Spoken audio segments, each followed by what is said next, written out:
everybody. My name is Ansuman Ghosh and I'm from the UK P&I Club. Of course, transition towards green shipping is imminent, but what I am talking today is about the uncertainties which are coming about from this green shipping and how it will affect the P&I clubs and of course our owners and our members.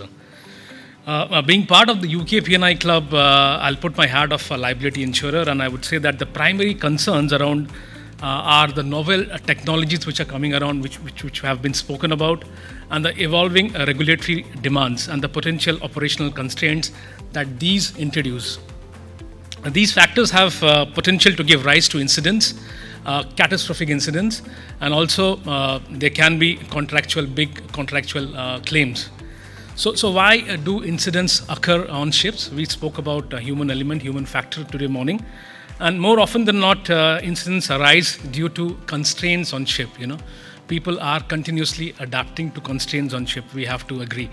Unclear procedures and also equipment design limitations. Additional constraints like skill shortages, manpower shortages, and budget limitations just follow on. And at this juncture, we have to do meticulous planning for a seamless transition. The future depends on what we choose today, as said by Captain Sandeep in the morning. Right. The technology readiness. Yeah. So do we have a technology readiness? I don't think so. It's conspicuously lacking in the industry. LNG. We are talking about LNG as an example, which has served the industry for maybe 10 years, 12 years now as a transitional fuel. But it continues to evolve. There are a lot of issues with LNG also. And the LNG technology is continuously evolving with numerous different engine types, different methane abatement technologies. So it is still not there, However, there is a lot of, confusion even in LNG vessels, with limited number of seafarers. And these seafarers are highly in demand.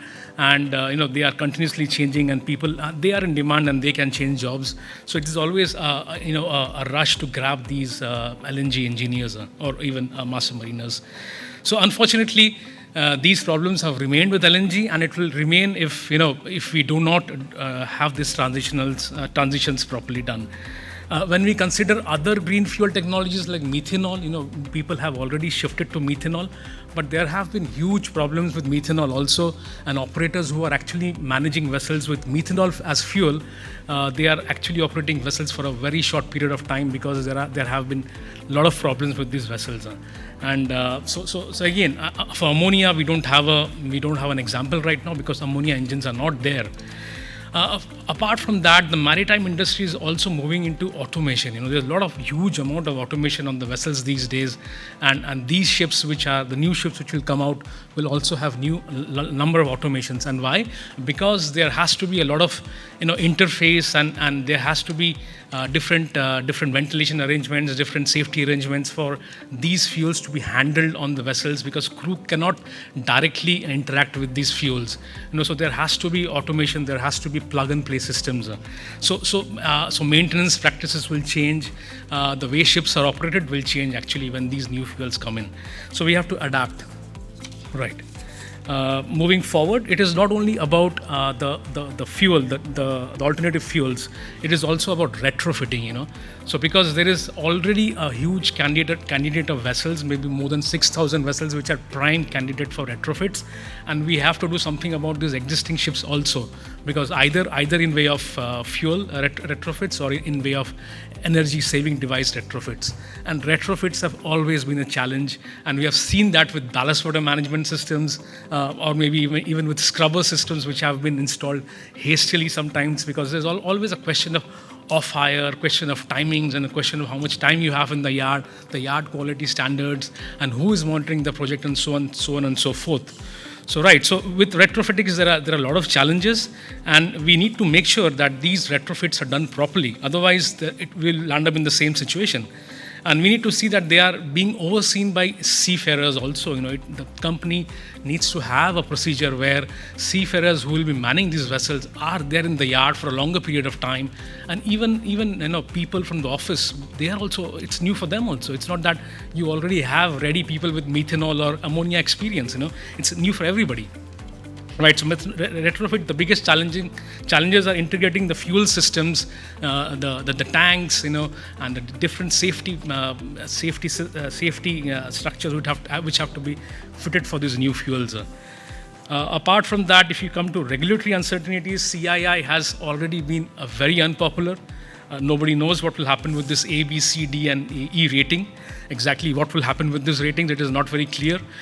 Compounding this is, often lack of clear agreement between the owners and the charterers on how this responsibility will be shared between them.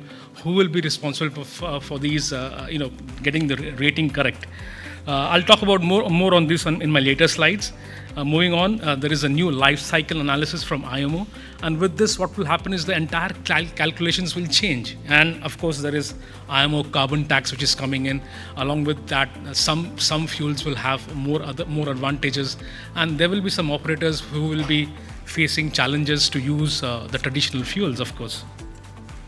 All right, moving forward, we have EU ETS coming in from next year, 2024 onwards, and there's a lot of uncertainty about the volatility and the pricing, because if you don't have these allowances in the right price, it can actually have a big damage to your OPEX. And then about energy trading, where this energy trading has to be done. Do you buy them directly from the market, or do you go from secondary market? Do you go into futures? How will the transfer of costs between the DOC holder, owners, charterers, cargo owners, and up to the consumers, how this entire chain transfer of costs will take place between this entire chain? That is again a question mark. Who will enforce this? Who will enforce this transfer of cost? Because what we know is, right now there is no answers, but probably the people where the ships open the registry accounts in the EU countries, they will be able to regulate this transfer of cost. But it is still to be seen. It's another uncertainty. ETS schemes by other states. There are schemes coming in from UK, from Japan, from US, and how these different schemes will interact, that is another question mark. And of course, the fuel EU maritime and averaging fuel intensity between fleet, that will put smaller operators in a disadvantageous position. Right.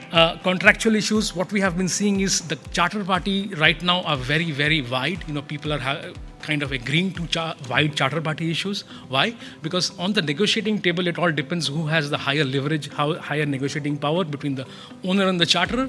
And so what is happening right now, it is not very important. So people are agreeing to very loose contracts, loose clauses, and they are not being able to follow the BIMCO CII clauses, because they are very complicated, and that puts the charterer into a very disadvantageous position. So they don't want to agree, and owners are being forced to agree a very loose, very wide open CII clauses, and we'll only see in the future what will happen when the vessel's ratings fall down. Is there any kind of monetary value in the charterer's non-compliance, or what happens to the ship's commercial value when the rating goes down? That is still to be seen. Sanctions enforcement, PSC. Will PSC actually enforce this? I'm not very sure. BIMCO ETS clause has actually got much more, people have taken up that clause, and charterers are agreeing to sign on to BIMCO ETS clauses, because they are more simpler. And I would say IMO should, as soon as possible, change over to a common system of global carbon taxes. And that is very straightforward. You emit, how much you emit, you pay for that. It is not that you have to run vessels so in certain speed, in certain time, whatever you do, and bring it into A, B, C, and D. That is very much more confusing. So CII has to go, I would think, and that is the way we have seen in MEPC 80. Probably CII will be taken over by carbon taxes. And as we speak right now, what are the risks? Just summarizing, we see the real risk in terms of the cargo changing. If you see the EV market, the electrical vehicle market, what is happening is the cargo has changed, and these these EVs are being carried on non-purpose RoRo vessels, and we are all struggling with the fires. So this is one of the examples of how decarbonization risks are coming into the picture, and even for a P&I Club. The workmanship of yards, engine licensee, they all vary between countries and shipyards, so we have to be careful on that also, where the ships are being built, contractual risks, possible disputes with shipyards, warranty claims, performance issues. These are the real risks which will come in when these new vessels come in. Of course, there can be stoppages, delays, off-hires. They are always there. Because the crew has to be trained in this new fuel and then how to operate these newer ships. That is very, very important, and they need to have problem-solving skills so that they can really interact with short staff, short support. Short support will actually be much more powerful. It is going to be much more powerful sooner. And what will happen is these crew will have to interact with seafarers, will have to interact with short support and find solutions to the problems on the vessels, because automation is going to be paramount on these vessels. Right. I will talk about further about risks and summarizing my talk. I think thank you so much for listening to me, and I'm there to have more questions. Thank you.